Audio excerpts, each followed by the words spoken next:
The council chamber was a beautiful place. It was a huge dome made of crystal, where representatives from 412 different species met. Today, the chamber was full of nervous energy. Everyone was talking and worried. Ambassador Krelnak of the Velkari Empire stood at the center podium. Above him floated a holographic image showing the scan results from the human warship. The crowd had been gasping and talking in shocked voices for 10 minutes. "This cannot be real," said Ambassador Thirax. Her voice sack pulsed with agitation. "Nuclear weapons? Guns that shoot things almost at light speed? This must be fake." "I promise you, Ambassador, it is real," Krelnak said coldly.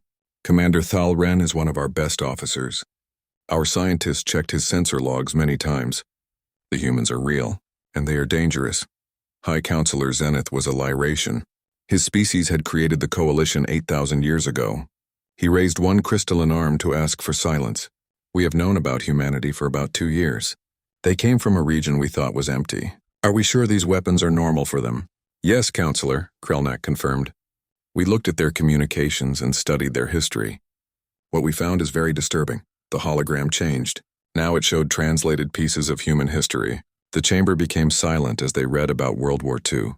The Cold War, something called the Fusion Wars. They made atomic weapons when they were still very primitive."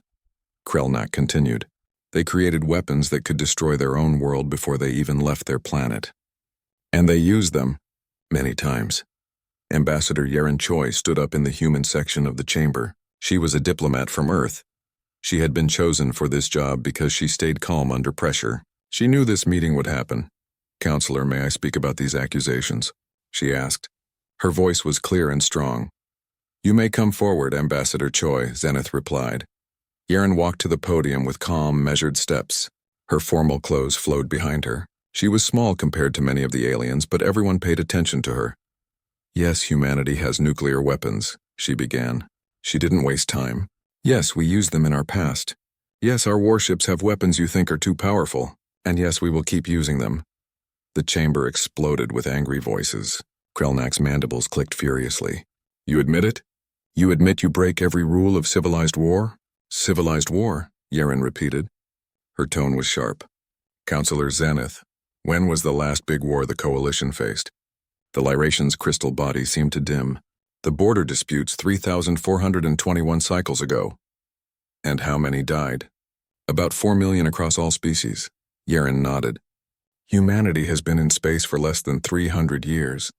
In that time we almost went extinct 14 times. Not lost a war, extinct. We were attacked by the Krethak swarm, a hive mind that wanted to eat us. We fought the Silicon Plague, machines that thought organic life was worthless. We faced slavers, pirates, and 3 species that saw us as food." She activated her own holographic display. It showed footage that made several delegates look away. Swarm ships eating colony worlds, human settlements turned to ash, children running from predators that hunted them.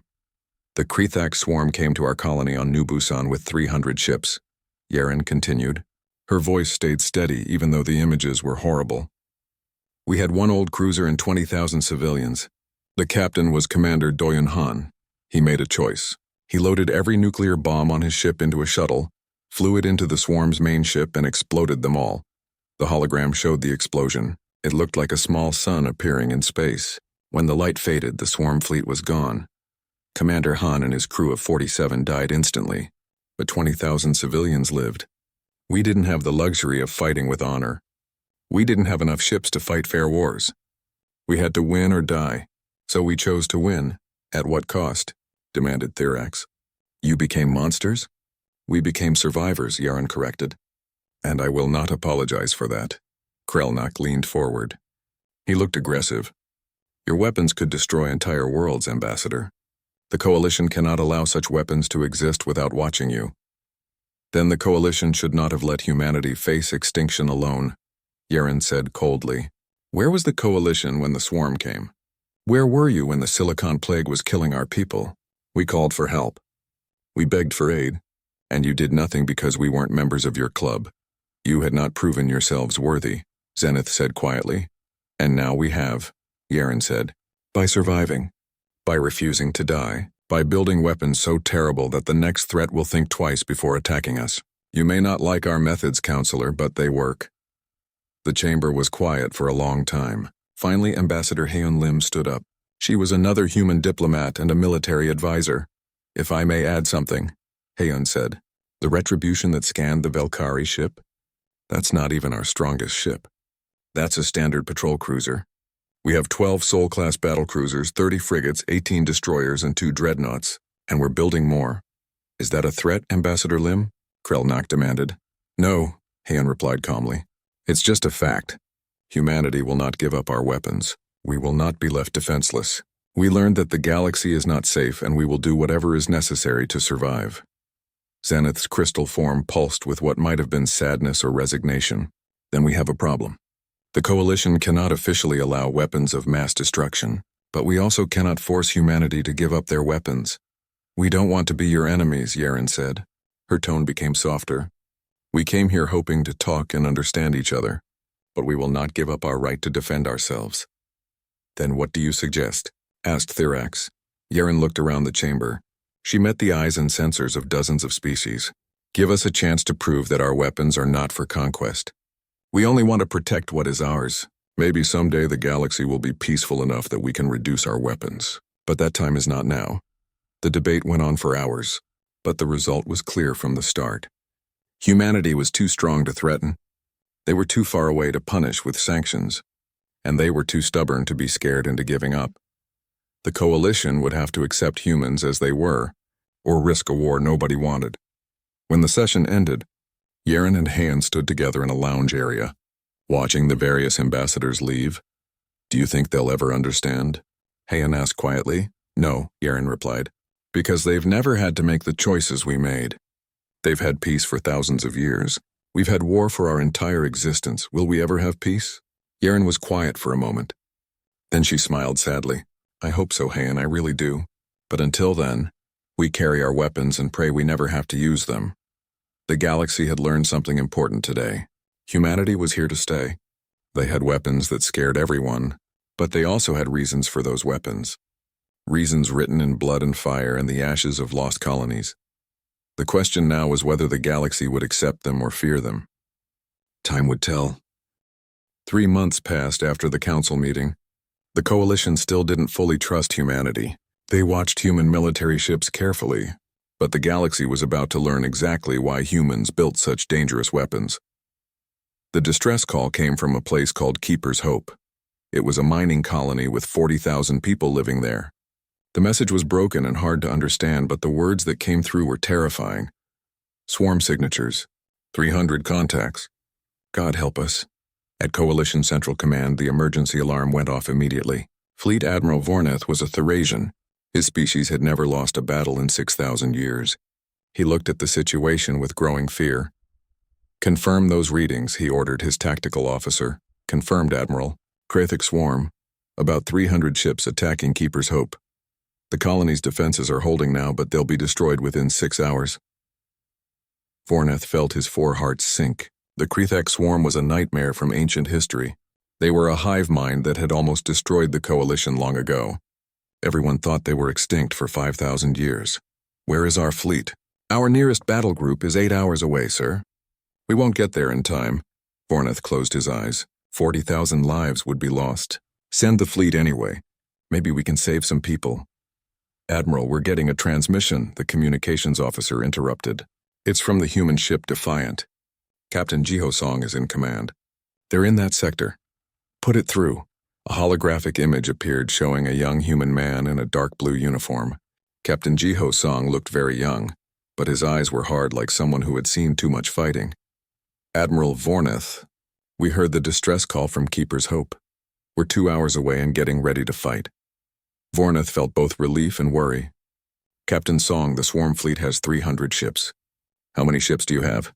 "Just the Defiant, Admiral. She's a destroyer with a crew of 200. 1 ship against 300? Vorneth's voice got louder in disbelief. "Captain, that's suicide. Wait for our battle group to arrive." "Admiral, with respect, those colonists don't have 8 hours. We're going in."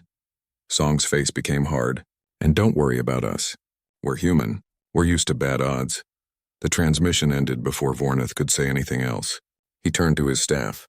For the first time in his long military career, he had no idea what to say. The Defiant dropped out of hyperspace at the edge of the Keeper's Hope system. Lieutenant Kyung Nam immediately sent tactical data to all the command stations. Swarm contacts confirmed. 306 ships. Colony shields are at 30% and failing. Colony will fall in 4 hours and 20 minutes. Captain Song looked at the tactical display with the calm of someone who had done this many times before. The swarm ships were smaller than his destroyer, but they worked together perfectly and attacked like hunting fish. Lieutenant Yunji Kang, load nuclear missiles in tubes 1 through 12. Regular warheads in 13 through 24. Charge the main railgun. Yes, Captain. Weapons ready. Helm, get us close to them. Put full power to forward shields. The Defiant rushed toward the swarm fleet at a speed that would seem crazy to any coalition captain. But Song knew what his ship could do. He had helped design half the weapon systems before taking command. Swarm has seen us, Kyung reported. They're leaving the colony. 50 ships coming toward us. Good. Get them away from the civilians. Song leaned forward in his chair. Yunji, fire missiles. All of them. Firing! 24 missiles shot out from the Defiant's tubes. Their engines burned white-hot as they flew toward the swarm fleet. The swarm ships started dodging, but human missiles didn't move like coalition weapons. They were faster, more nimble, and guided by smart computers that had practiced this 1,000 times. The first 12 missiles each carried a 50-kiloton nuclear warhead. They found their targets. Space lit up with 12 small suns. When the light faded, 70 swarm ships were gone, either vaporized or too damaged to fight. The bridge crew of the Defiant barely reacted. They had seen this before. Reloading, Yunji announced. 30 seconds until ready. Railgun target? Song asked. Locked on their command ship, sir. 3 large ships in the center. Fire! The Defiant shook as its main railgun fired. The weapon shot a tungsten rod at 15% of light speed. 3 seconds later, it punched through all 3 command ships like they were made of paper. Command ships destroyed, Kyung confirmed. Swarm formation is breaking apart. They're confused. Keep attacking. All weapons, keep firing. For the next 20 minutes, the Defiant cut through the swarm fleet like a knife through butter. Nuclear missiles turned dozens of ships into clouds of hot gas. The railgun picked off bigger ships with perfect accuracy. Defense lasers created a web of light that burned any swarm ship that got too close. It wasn't a battle. It was a massacre.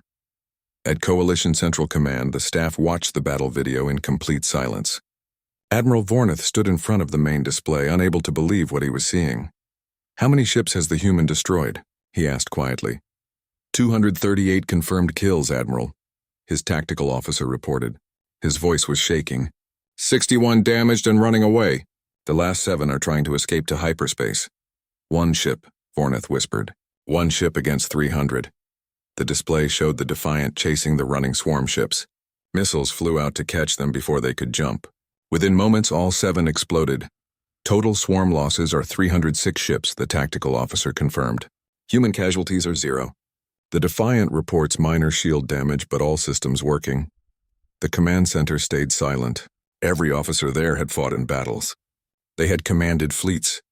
They had studied war for decades, and none of them had ever seen anything like this. Get me Captain Song, Vornath ordered. The young human's face appeared on the screen. Vornath could see the bridge of the Defiant behind him. There was no celebration, no cheering. The crew was already checking their systems like they had just finished a normal patrol. Captain Song, Vornath began, then stopped. What could he say? You saved 40,000 lives today. Just doing our job, Admiral, Song replied. The colony's shields are stable now. They'll need supplies and repair materials, but everyone's safe. Captain, how did you do that? Song seemed to understand the question. Admiral, the Krethak swarm tried to wipe out humanity 15 years ago. We lost 2 colonies and 16 million people before we stopped them. We've been ready for them to come back ever since. This isn't our first time fighting the swarm. It probably won't be our last. Your weapons are designed to win, Admiral. Not to fight fair. Not to look honorable. To win. Song's expression softened a little. I know the Coalition doesn't like our methods, but those 40,000 colonists are alive because we don't fight by your rules. Vornath found himself nodding slowly. Thank you, Captain Song. The Coalition owes you a debt. No debt needed, Admiral. Just remember this the next time someone asks why we carry nuclear weapons. The transmission ended. Vornath turned to his staff. Prepare a full report for the Council. Include all battle data. and add my personal recommendation that humanity be given full coalition membership immediately. Sir, the regulations— Forget the regulations, Vornith said firmly. We just watched one human ship do what would have taken our entire fleet. We need them as allies, not just observers. Make it happen. The word spread across the galaxy fast. Humanity had saved a coalition colony, one ship against 300. The species that everyone feared had proven they were not monsters. They were protectors, and their terrible weapons. Those weapons had just saved 40,000 innocent lives. 6 months after the Battle of Keeper's Hope, everything had changed. Admiral Vornith's recommendation had started big debates, but the facts were clear. Humanity had saved a coalition colony when nobody else could. The council chamber was full again. This time the feeling in the room was different. Ambassador Yaren Choi stood at the central podium, but she wasn't alone. Beside her stood Captain Jiho Song. He was now promoted to commander and given the coalition's highest medal for bravery. The council has reviewed the request for full membership, High Counselor Zenith announced. The vote was difficult. However, by 7 votes, humanity has been given provisional membership. You will have full rights and representation, but with some conditions. We're listening, Counselor, Yaren said diplomatically. Ambassador Krelnak stood up from his seat. His expression was unreadable. The Velkari representative had been humanity's biggest opponent, but even he couldn't deny what the Defiant had done. The conditions are 3 things, he announced. First, humanity must agree to use nuclear weapons only for defense. Second, you must share your tactical data about the Krathak swarm with coalition forces. Third, human warships in coalition space must carry observers from member species to make sure you follow the rules. Commander Song spoke before Yaren could answer. With respect, Ambassador Krelnak, those conditions are not acceptable. The chamber became silent. Yaren looked at Song with concern, but the young commander's face was determined. Commander Song, you would reject membership? Zenith asked, surprised. Not reject, Counselor, renegotiate. Song stepped forward. His uniform was crisp and his posture was military perfect. You want us to share our anti-swarm tactics? Agreed. We'll train coalition forces, provide battle simulations, even send human advisors to your fleets. You want observers on our ships? Also agreed, as long as they understand they're observers, not commanders. And the nuclear weapons? Krelnak demanded. Not negotiable, Song replied flatly. We will not limit our defensive weapons because they make you uncomfortable. The swarm fleet at Keeper's Hope numbered over 300 ships. Our intelligence says that was just a scouting force. A full swarm invasion could have tens of thousands of ships. Voices of disbelief filled the chamber. Impossible, Thirax declared. We destroyed the swarm thousands of years ago. You drove them away, Song corrected. You didn't destroy them. Humanity has been tracking swarm movements in deep space for 10 years. They're out there, beyond the edge of the galaxy, and they're growing. What we faced at Keeper's Hope was nothing compared to what's coming. He activated a holographic display showing huge areas of space outside coalition territory. Scattered everywhere were red markers, thousands of them. Each marker is a confirmed swarm signature detected by human long-range probes, Song explained. We estimate their total fleet strength at somewhere between 50 and 70,000 ships, and they're moving toward coalition space. The chamber exploded into chaos. Delegates shouted questions, demanded proof, accused humanity of lying. Zenith had to call for order many times. Why didn't you tell us this before? Vornith asked, standing up from the military section. Because we only confirmed it 3 weeks ago, Yaren replied. And because we knew you wouldn't believe us without proof. Commander Song has that proof. Song sent data files to every delegate's computer. Full sensor logs, analysis, trajectory calculations. The swarm is coming and they'll reach coalition space in about 18 months. When they arrive, Keeper's Hope will look like a small fight. Even if this is true, Krelnak said, though his voice had lost its aggressive tone, what do you expect us to do? Build weapons like yours? Yes, Song said simply. Or let us help defend you. But understand this. The swarm doesn't negotiate. They don't take prisoners. They don't accept surrender. They eat everything in their path and move on. The only language they understand is overwhelming force. Delegate Min Jae-kwon stood up. He was another human representative and a scientist who studied aliens. We've studied swarm behavior for years. They're not evil in any normal sense. They're a hive mind driven by a need to consume and expand. Trying to talk to the swarm is like trying to negotiate with a disease. It just doesn't work. So your solution is to become like them? Therax challenged. To embrace destruction? Our solution is to survive, Minjay replied. And to help you survive. Humanity has fought the swarm for 15 years. We've learned their patterns, their weaknesses, their tactics. We can teach you, but only if you're willing to learn. Zenith's crystal form pulsed with an emotion that might have been fear. High Council, we must discuss this in private. Session is stopped for 1 cycle. The private talks lasted much longer than 1 cycle. For 3 days, the High Council debated behind closed doors while humanity waited. During that time, Coalition military analysts looked carefully at the data Song had provided. What they found scared them. The humans weren't lying. If anything, they were being careful with their numbers. When the council met again, Zenith looked older somehow, as if the weight of the galaxy had settled on him. We have checked Commander Song's data, he announced. The swarm is real and the threat is real. The High Council has made a decision. Yaren felt her heart pounding but kept her face neutral. Humanity is given full membership in the Galactic Coalition, without conditions. Furthermore, we ask that Earth establish a joint military command to coordinate the defense against the coming swarm invasion. Commander Song, you are now appointed as Supreme Commander of Coalition Defense Forces with the rank of Fleet Admiral.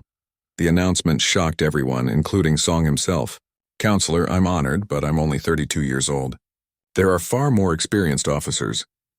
You have defeated the swarm in open battle, Vorneth interrupted, standing to address the chamber. You have knowledge and experience that nobody else has. I support this appointment fully, and I volunteer to serve as your second in command. One by one, other military delegates stood in agreement. Even Krelnak, after a long moment, rose to his feet. The Velkari Empire offers its full military support, he said stiffly. We may not like your methods, humans, but we cannot argue with your results. Song looked at Yaren, who nodded encouragingly. He turned back to the council and saluted. I accept the appointment, Counselor, but understand that I will do whatever is necessary to protect Coalition space. That includes using weapons and tactics that many of you find disturbing. We understand, Admiral Song. Zenith replied, and we accept the price of survival. The age of honorable warfare has ended. A new age begins today. Later, in the human delegation's private rooms, Yaren poured herself and Song a drink from a bottle she had been saving for a special occasion. Fleet Admiral, she said, raising her glass. You know they're going to expect miracles. Song touched his glass against hers. Good thing we're human then. Miracles are kind of our thing. Are we really ready for this? Leading the entire Coalition military? No, Song admitted. But we're the only ones who have a chance. The Coalition has been at peace for so long, they've forgotten how to fight a real war. We haven't, we can't afford to. Do you think we can win? Song looked out the window at the stars beyond. I think we have to, because if we don't, everything ends. Not just humanity. Everything. They stood quietly for a moment, thinking about the weight of what was ahead. Then Yaren smiled slightly. Well, if the galaxy's going to end, at least we'll go down fighting. That's the human way, Song agreed. 14 months later, the galaxy looked completely different. What had been a coalition of peaceful traders had become a military alliance. Shipyards worked day and night. Weapons that had been illegal for thousands of years were now being made by the thousands. And at the center of it all was Fleet Admiral Jiho Song, planning a defense that would decide the fate of trillions of people. The Coalition Defense Command was on a huge space station called Unity. Point. It sat at the edge of the spiral arm where swarm forces were expected to appear.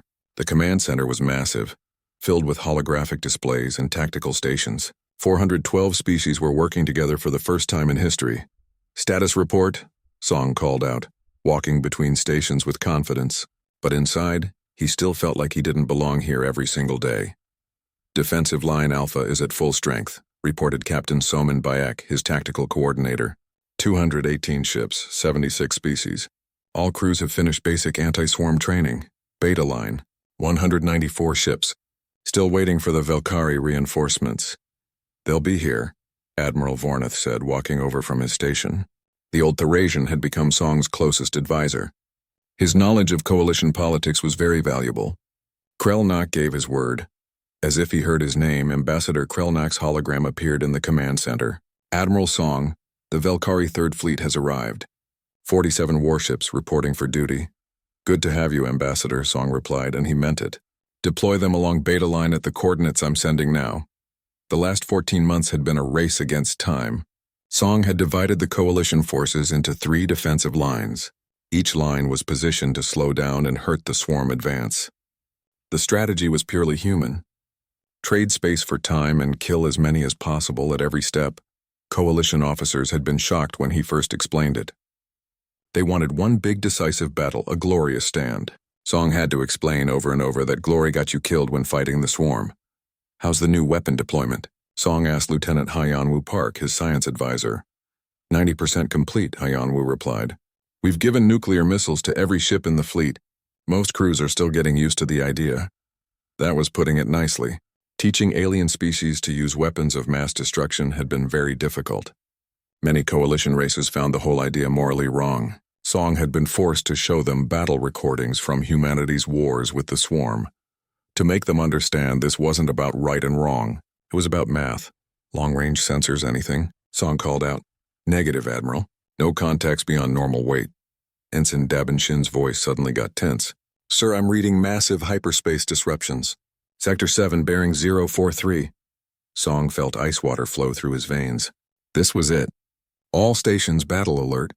Get me visual confirmation." The main holographic display changed to show the distant area of space where the disruptions were happening. For a moment, nothing happened. Then space itself seemed to tear open. They came through in waves. First dozens, then hundreds, then thousands. The swarm emerged into coalition space like a plague of insects. Their organic-looking ships pulsed with glowing patterns as they oriented on their target. "The home worlds of the coalition. Counting contacts," Dabin reported. Her voice was shaking slightly. 5,000, 8,000, 12,000. "Admiral, they're still coming." Song watched the display with grim determination. He had known it would be bad. He had prepared for it. But seeing it with his own eyes was different. "Final count?" he asked quietly. 19,473 confirmed contacts, Dabin replied. "More may be behind them." The command center had become silent. Every officer from every species stared at the display in horror. This was beyond anything they had imagined, beyond anything their history had prepared them for. "Admiral," Vornath said softly, "we have 600 ships. They have nearly 20,000. "I know the math, Admiral," Song replied. He turned to face the assembled officers. When he spoke, his voice carried throughout the command center. "All ships, this is Fleet Admiral Song. The swarm has arrived in force. I won't lie to you about our chances. We are outnumbered 30-1. By normal standards, we should surrender or run away." He paused, letting that sink in. Then he smiled coldly. "But we're not fighting a normal war. We're fighting the way humans learn to fight. Dirty, ruthless, and with every weapon we have. The swarm thinks it's facing the same coalition that ran from them 5,000 years ago. They're wrong. Today they face something new. Today, they face a coalition that has learned to fight like humans." He turned to his tactical display. "All ships advance to contact. Defensive line Alpha. Prepare for nuclear deployment on my command. Point defense systems active, railguns charged. When they enter range, we introduce them to the new galaxy." "Sir," Captain Soman said, "we're getting messages from the Coalition Council. They're asking if we should try to negotiate." "Tell them no," Song interrupted. "You can't negotiate with a force of nature. You can only survive it or be destroyed by it. Today we survive. Helm all ships forward." The Coalition fleet advanced. 600 warships against nearly 20,000 swarm vessels. It should have been a massacre, it was, just not the massacre the swarm expected. As the Coalition fleet moved forward, they formed a loose sphere instead of a traditional battle line. This confused the swarm's thinking. They expected tight formations to target. When the swarm fleet entered weapons range, Song gave a simple order. "All ships execute Protocol Scorched Earth." What happened next shocked even those who had trained for it. Every coalition ship, regardless of species or design, launched nuclear missiles in a synchronized wave. 15,000 warheads, each with yields ranging from 50 kilotons to 2 megatons, streaked toward the swarm formation. The swarm tried to avoid them, but they were packed too tightly. They had expected to overwhelm the coalition with numbers, to swarm over them like the biological force they were. Instead, they had created a perfect target. The nuclear explosions lit up space like a second sun. When the light faded, more than 4,000 swarm ships were gone, vaporized or torn apart by the overlapping blasts. Another 3,000 were damaged, bleeding fluids into space. Reload and fire at will, Song ordered calmly. All ships maintain sphere formation and rotate firing arcs. Don't let them mass on any single point. The Coalition fleet fought with a coordination that would have been impossible a year ago. Human tactical doctrine had been drilled into every crew. Constant movement, overlapping fields of fire, and overwhelming firepower. No honor, no glory, just brutal efficiency. Railguns fired at speeds close to light, punching through swarm ships easily. Laser batteries carved patterns of destruction through the enemy formations. And every 2 minutes, another wave of nuclear missiles turned hundreds of swarm ships into expanding clouds of hot gas. The swarm adapted, as they always did. They spread out, tried to flank, attempted to isolate individual coalition ships. But Song had planned for that too. Every time the swarm tried a new tactic, the coalition countered with something humanity had learned in its desperate wars. Swarm forces trying to surround the Therasian dreadnought Honor's shield. Someone reported, "Deploy the mines," Song ordered. Captain Roundlee, commanding the mine layer Silent Dawn, triggered her payload. Thousands of nuclear mines, each no larger than a basketball, spread out in a sphere around the threatened dreadnought. When the swarm ships closed in, they exploded in a chain reaction that turned the trap into a death zone. Hour after hour, the battle continued. The coalition lost ships, of course. No battle plan survived perfectly. The Drelith cruiser Keeper's Pride went down fighting, taking 200 swarm ships with it. The Quellan carrier Star Mother was torn apart, but not before launching every fighter it had. But for every coalition ship that fell, hundreds of swarm vessels died. The math of destruction favored those with better weapons, and humanity had taught the coalition how to build very good weapons. Swarm fleet breaking formation, Dabin reported after 6 hours of continuous fighting. "They're retreating!" The command center erupted in shocked celebration. Nobody had ever seen the swarm retreat before. They fought until destroyed or victorious. They didn't run. "Maintain pursuit," Song ordered. "Don't let them regroup. I want every swarm ship in this system destroyed or driven off." Admiral Vornath was shaking his head in disbelief. "We won. Against 20,000 ships, we won." "Not yet," Song replied, studying the tactical display. "We hurt them badly, but they're not finished. This was just the first wave. The main fleet is still out there." He was right. Over the next 6 months, the swarm sent 3 more waves against coalition space. Each time the battles grew more desperate, the casualties higher. But each time, the coalition held. The lessons humanity had learned in blood were passed on to 412 species, and together they turned the tide against an enemy that had once seemed unbeatable. 2 years after the first swarm contact, Fleet Admiral Jiho Song stood in the Coalition Council chamber. The war was over. The swarm had been pushed back beyond the galactic rim, their fleet broken, their advance stopped. The cost had been terrible. 47 worlds destroyed, 6 million,